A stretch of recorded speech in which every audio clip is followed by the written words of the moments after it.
threatening me? Hey everyone, it's Blue here from Blue Bears Games, and for this video I will be unboxing the 5th and final March of the Machine Commander precon called Growing Threat. This precon is black and white, also known as Orzhov, and suggests using Brimaz, Blight of Oreskos as the main commander. Just like in all 4 of the previous precons I unboxed for this set, this one also contains cards for the plane chase mechanic, which I won't be going into, but if you want to learn more about it, you can look it up on the Wizard's website. Let me start this whole thing off by telling you what Brimaz does first, and then I'll go from there. Brimaz is 4 mana to cast for a 3/4 legendary Phyrexian cat with 2 abilities. The first ability states that whenever you cast a Phyrexian creature or artifact creature spell, incubate X, where X is the spell's mana value. Incubate means that you create an incubator token with X +1/+1 counters on it, and also pay 2 to transform this artifact, and it transforms into a 0/0 Phyrexian artifact creature. And the second ability states that at the beginning of each end step, if a Phyrexian died under your control this turn, you proliferate. Now, going by just the abilities of Brimaz, this deck appears to be a token creation theme with a +1/+1 counter sub-theme centered around both Phyrexian and artifact creatures. This is a theme that WotC has done several times before, if I remember correctly, so let's open it up and see if I'm right or not. Before I do rip this bad boy open and show you what's inside though, I want to take a moment to let you know that if you're in the market for an awesome looking deck box, playmat, or sleeves, please visit our sponsor at arcane-fortress.com and take a look at what they have. Their deck boxes are some of the best I've ever used, and you can even get an additional 5% off of your purchase if you use discount code BLUEBEAR at checkout.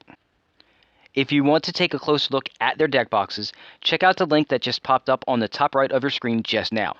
That link will take you to a review I did of the deck box so you can see how it looks and all of its features.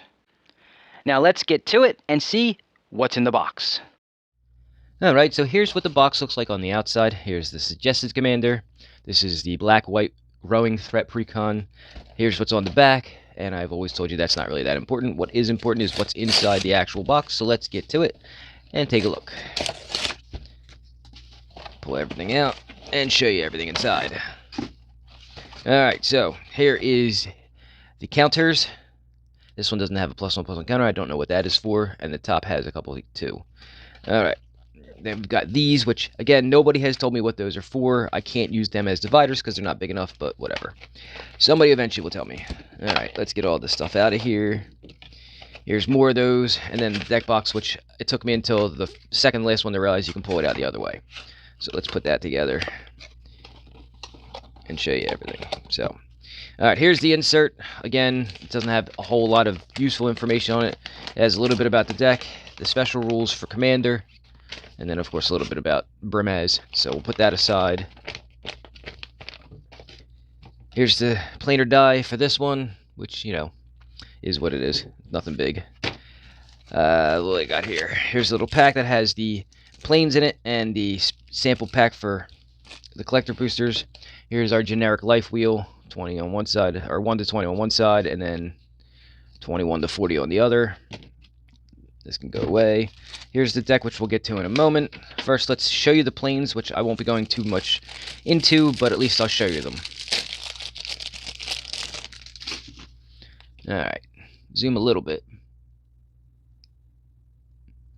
Alright, so it starts off with Spatial Merging, the Archer Flues, or the Aether Flues, sorry, the Great Forest, Panopticon, Undercity Reaches, Nyx, the Pit, Esper, and then Noctamun. I don't know if that's how it's said. And then Ketra is the final one. So those are the planes that come with this version of the precon. I'm going to put them back into the black sleeve and put them aside and figure out what I'm going to do with them later. Let's take a look at the Collector's Booster Sample Pack, which we already know won't have much in it. I've never pulled anything good out of these really to speak of, so I've pulled useful stuff but nothing too spectacular. So let's take a look at what we got. We get Glissa, Herald of Predation, and then a foil special treatment Rayav Mastersmith. So Once again, nothing spectacular. Here's the box, by the way. I forgot to show you that. That's the front, that's the one side, that's the back, and that's the other side. So we're here for the deck, so let's just get to it and see what they gave us for this one. Alright, so I've already gone over this one, so let me zoom in a little bit more so you can actually read the cards. And I've already gone over Brimaz, so we'll skip past him. The second suggested commander is Moira and Tashar, which is a 5-cast 4/5 flying Phyrexian spirit bird. It has flying, and whenever you cast a historic spell, return target non-land permanent card from your graveyard to the battlefield. It gains haste, and then exile at the beginning of the next end step, and if it would leave the battlefield, exile it instead of putting it anywhere else. So that's what the second suggested commander would be. And then let's see what else they gave us. So we'll go with a Bazooka Bog. That's a good reprint there. A Command Tower. A Commander Sphere. Evolving Wilds. First Sphere Gargantuan. Fractured Power Stone. Been in every single one of these. Goldmire Bridge. Knight's Whisper. Good card draw. Orzhov Locket. The Signet. A Path of Ancestry. Phyrexian Ghoul, a lot of interesting reprints. Phyrexian Rager, Silver Quill Campus, okay. Terramorphic Expanse, Wayfarer's Bauble, Hedron Archive, Ambition's Cost. Nothing really has been new yet. Arcane Signet, Bloodline Pretender, it's a good shapeshifter, changeling. Bone Shredder, Burnished Heart. I like using these in my budget decks. They actually go and get a lot of land for you for not any color. Despark, or Despark, however you want to say it. It's from good removal. Go for the throat, more removal. Grave Shifter. Kesket, Flesh Sculptor. Master Splicer. Meteor Golem. Ichor Elixir, which probably will be coming out. Blight Titan, I believe this is a new card for this deck. It's a 6-cast 6/6 Death Touching Phyrexian Giant, so it fits the theme. And then whenever it enters the battlefield or attacks, you mill 2 cards, then incubate X, where X is the number of creature cards in your graveyard. Okay. Dark Steel Splicer, I believe this is also new for this deck.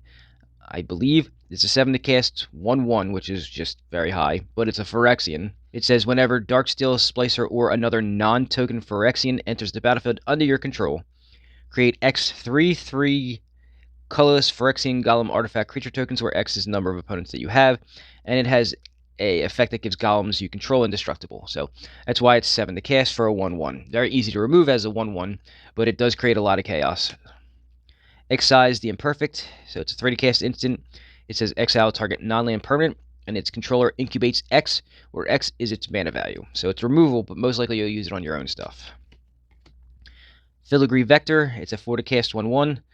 It says when Filigree Vector enters the battlefield, put a +1/+1 counter on each of any number of target creatures and a charge counter on each of any number of target artifacts. And a second ability that says 1 and tap it and sacrifice another artifact to proliferate. Path of the Schemer, it's a 5 to cast sorcery. So each player mills 2 cards. Then you put a creature card from a graveyard onto the battlefield under your control, and it's an artifact in addition to its other types. And then it has that thing that I don't like is Plane Chase ability. It says Will of the Planeswalkers, and then you do the vote. You vote for either Chaos or Planeswalk, and then you either Planeswalk or Chaos ensues, depending on how the vote came out. Bitterhorn Nissa's Animus. Apparently this is one of the better cards in the deck. It is a 3 to cast legendary artifact equipment. Has Living Weapon, so it's an equipment that comes into play with a token, or it creates a token when it enters play. The equipped creature gets +1/+1, which is nice, but I believe this second ability is where it gets its value from. Whenever the equipped creature attacks, you may search your library for a basic land card, put it onto the battlefield tapped, and then shuffle, and it equips for 3. So this is akin to the other one that does this, that's an equipment, where when the creature attacks, you go and get a land to put into play. Really good card. Volpine Harvester, 4 to cast 3/3. It's a Phyrexian Fox that says whenever one or more Phyrexians that you control attack, return target artifact card from your graveyard to the battlefield if its mana value is less than or equal to their total power. Really good card. Cataclysmic Gear Hulk, it's a removal piece. Massacre Worm, really good piece. Lots of life loss on that one. Noxious Gear Hulk. Phyrexian Scriptures. Phyrexian Triniform. There's actually some pretty good cards in here. Soul of the New Phyrexia. Ancient Stone Idol. Angel of the Ruins. I don't know, is this new? I feel like this is not new, but I'll read it anyway. It's 7 to cast for a 5/7 Flying Angel.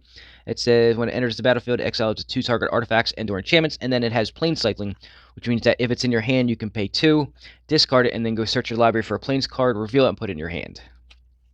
Blade Splicer, Coveted Jewel, Duplicant, Exotic Orchard. They need to start removing these from these decks. Feated Heath. I'm kind of curious as to why, of the 5 decks, this was the only one that came with one of the filter lands. It's kind of weird. Karn's Bastion, really good for any deck that uses any type of poison counters or +1/+1 counters. Actually helps very, very much. Mirror Battlesphere, kind of a weird inclusion in this deck, but okay. Nettle Cyst, it's actually not bad either. Phyrexian Delver. Phyrexian Rebirth. Oops, skipped one. Psychosis Crawler. Another weird inclusion in this deck. This may be coming out, even though I love this card. It's one of my favorites in the game. I don't see a lot of card draw effects on this one, so, I mean, I guess because it's a Phyrexian it was in here, but, I mean, there's better choices, I'm sure. Scrap Trawler.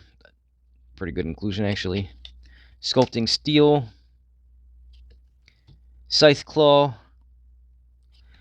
Shine Shadow Snarl, so the black-white Snarl. Spire of Industry, that's not a bad inclusion here.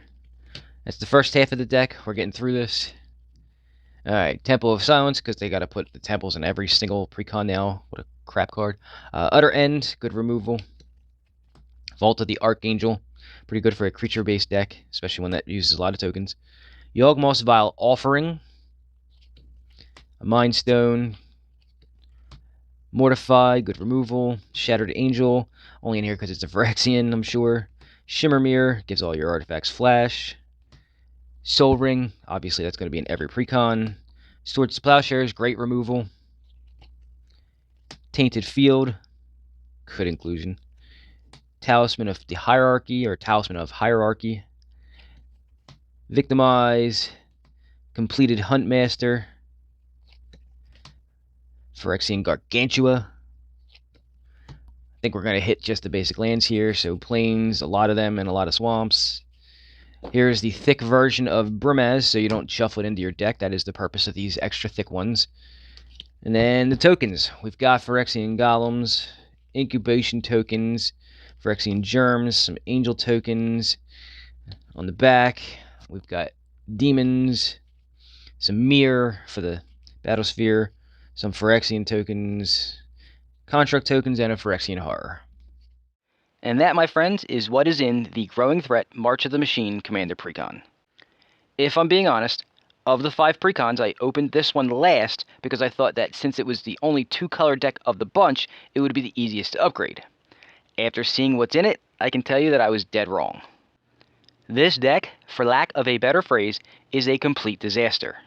Between trying to do too many things and the amount of cards that had a mana cost of 5 or higher, I honestly think that this is actually one of the worst precons WotC has made to date, let alone just for this set.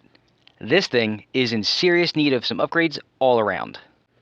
Hopefully, the upgrade guide I will be releasing tomorrow will help make this deck even a little bit viable to use. No promises though, but I will try my best.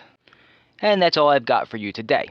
Thanks for watching, and if you could, please do me the favor of giving the video a like, subscribing to the channel if you haven't done so yet, sharing this out to anyone you think would enjoy it, and visiting our sponsor at arcane-fortress.com and using discount code BlueBear for an additional 5% off of your order if you decide to purchase anything from them. Now, unless you decide to go and watch some of my many other videos, I will see you tomorrow. Have a great day.